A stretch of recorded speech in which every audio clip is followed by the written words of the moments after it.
Salqin saharlarda, bodom gulida, binafsha labida, yerlarda bahor, qushlarning parvozi, yerlarning nozi, baxmal vodiylarda, qirlarda bahor.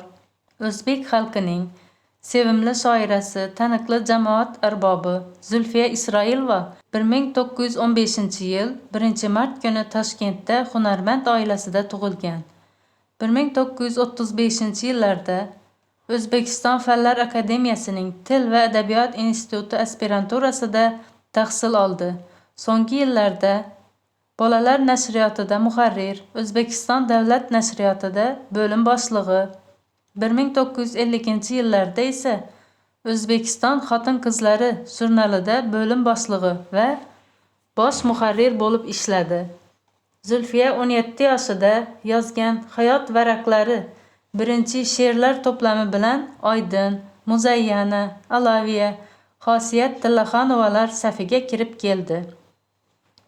Urush davrida shoiraning uni Farhod der edilar. Hijron kunlarida kabi to'plamlari she'rlar vatanga muhabbat, dushmanga nafrat va g'alabaga ishonch ruhida yaratilganligi bilan xarakterlidir. Zulfiya Hamid Olimjonning Semrug', Zaynab va Omon dostonlari asosida pyesa va opera librettosini ham yaratgan.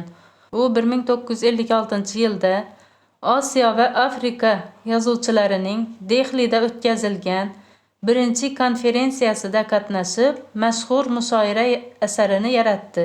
Uning she'rlari rus, ingliz, nemis, hind, bolgar, xitoy, arab, fors va boshqa tillarga tarjima qilingan. Atoqli shoira 81 yoshida 1996-yil 1-avgustida vafot etgan.